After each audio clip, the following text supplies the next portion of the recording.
Hello friends, আজি মই আপোনালোকৰ মাজত আফটাৰ ইফেক্টত এইটো টেক্সট এনিমেশ্যন কেনেকৈ ক্ৰিয়েট কৰা হয় তাকে শিকাম।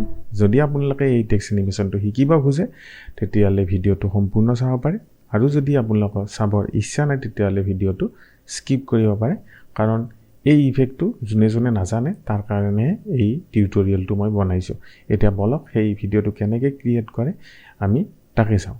এতিয়া আফটাৰ ইফেক্টটো ওপেন কৰাৰ পিছত আপোনালোকে ইয়াতে দেখা পাব নিউ কম্পোজিশ্যন ফ্ৰম ফটেজ। প্ৰথমটো আমাৰ অপশ্যনত ক্লিক কৰি ইয়াতে কম্প 1 বুলি লিখা থাকিব, আৰু 19201080 FPS আপোনালোকে যিমানখিনি লাগে দিব পাৰে। মই 25 FPS ৰাখিছোঁ, আৰু আপোনাৰ 0.5 ছেকেণ্ড ইয়াতে ৰাখিছোঁ টাইম। গতিকে আমি এতিয়া অ'কে কৰি দিছোঁ। তাৰপিছত এটা কম্পোজিশ্যন ক্ৰিয়েট হৈছে। ইয়াতে 47 জেগাত আমি ফিটটো 100 আপটো কৰি দিছোঁ। কৰাৰ পিছত আপোনালোকৰ এইখিনি এডজাষ্ট হৈ গৈছে। এতিয়া মেইন কথাটো, প্ৰথম আমাক এটা টেক্সট লেয়াৰৰ প্ৰয়োজন হ'ব। গতিকে কি কৰিম, ওপৰত যোনটো টেক্সট আছে টেক্সট টুল, এইটোত ক্লিক কৰি ইয়াতে এবাৰ ক্লিক কৰি দিম। তাৰপিছত ইয়াতে মই ৱৰ্ডটো লিখিম টেক্সট, আৰু এই যোনটো টেক্সট লাইন এইটোৰ এংকাৰ পইণ্টটো আমি মিডিলত নিম, কাৰণ টেক্সটটো সদায় মিডিলত এলাইন হোৱাটো জৰুৰী, তেতিয়াহে আপোনালোকৰ প্ৰজেক্টটোত ডিচিপ্লিন লাগিব। এতিয়া কি কৰিম, এই টেক্সট লেয়াৰটো চিলেক্ট কৰাৰ লগে লগে আপোনালোকে দেখা পাইছে ইয়াতে এংকাৰ পইণ্টটো মিডিলত নাই। গতিকে কি কৰিম, আমি এই এংকাৰটো মিডিলত নিয়াৰ কাৰণে এই লেয়াৰটো এবাৰ চিলেক্ট কৰিম, কণ্ট্ৰল প্ৰেছ কৰি ইয়াতে পেন বিহাইণ্ড এংকাৰ পইণ্টটো লৈছে এইটোত ডাবল ক্লিক কৰি দিম। দিয়াৰ পিছত আপোনালোকে এই লেয়াৰটো চিলেক্ট কৰিব। এলাইন টুল আনাৰ কাৰণে আপোনালোকে উইণ্ডোজত গৈ ইয়াতে এলাইনটো টিক কৰি থ'ব। এই লেয়াৰটো চিলেক্ট কৰি আমি এলাইনত যাম আৰু এইটো মিডিল কৰি দিম। এতিয়া প্ৰথম কি কৰিম, এই লেয়াৰটো চিলেক্ট কৰিম, ৰাইট ক্লিক কৰিম, ইয়াতে আছে ক্ৰিয়েট ইয়াতে আছে ক্ৰিয়েট মাস্ক ফ্ৰম টেক্সট, এইটোত আমি ক্লিক কৰি অ'কে কৰি দিম। তাৰপিছত অ'কে কৰি দিব। তাৰপিছত এই লেয়াৰটো আপোনালোকে ডিলিট কৰি দিব। তাৰপিছত থাৰ্ডৰ জেগাত আপোনালোকে ফুল কৰি দিব, আৰু এইটো লেয়াৰ চিলেক্ট কৰি আপোনালোকে ইয়াতে প্ৰথম ইফেক্টটো দিব, সেইটো হৈছে ষ্ট্ৰক, STROKE, আৰু এই ষ্ট্ৰক ইফেক্টটো আমি আনি ইয়াতে ড্ৰেগ কৰিম। কৰাৰ পিছত ইয়াতে অন অৰিজিনেল ইমেজৰ জেগাত অন ট্ৰেন্সপাৰেণ্ট কৰিম, আৰু ইয়াতে আমি ব্ৰাছ চাইজ কৰি দিম 4, আৰু যোনটো ব্ৰাছ হাৰ্ডনেছ এইটো কৰি দিম 100।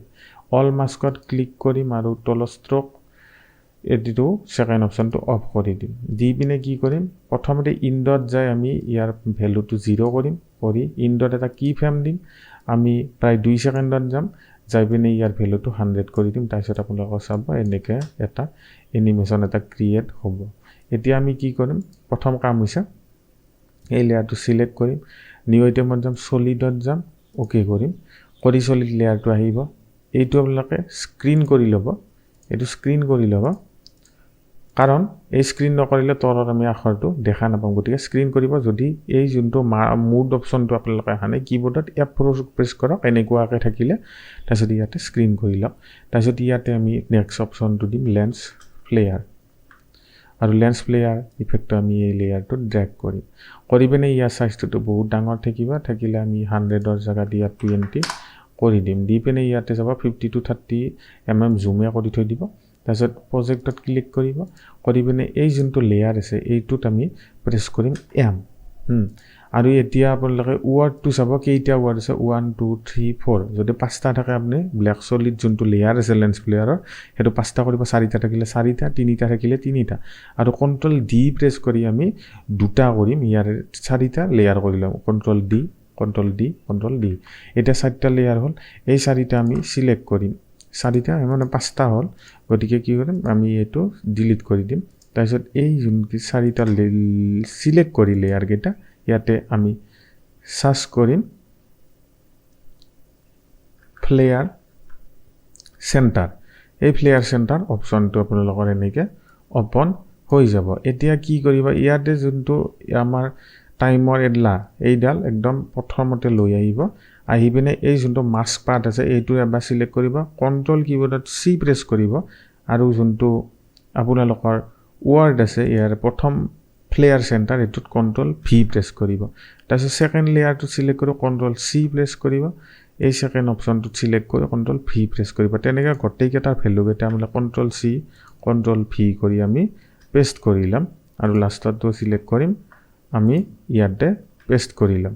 লৈ পিনে আপোনালোকে চাব পাৰে আপোনালোকৰ এনেকৈ এটা এনিমেশ্যন এটা ক্ৰিয়েট হ'ব গোটেই আখৰটো মই ইয়াৰ সাইজটো কমাই দিছোঁ আপোনালোকে চাব পাৰে এনেকৈ আপোনালোকৰ এটা এনিমেশ্যন এটা ক্ৰিয়েট হৈছে এতিয়া আমি কি কৰিম এই গোটেই লেয়াৰখিনি সিলেক্ট কৰি কন্ট্ৰল এ প্ৰেছ কৰি ইয়াতে ইউ প্ৰেছ কৰি দিম তাৰপিছত ক্লোজ হৈ যাব হোৱাৰ পিছত আমি এতিয়া কি কৰিম এই যোন চাৰিটা ওপৰৰ লেয়াৰ এইকেইটা কন্ট্ৰল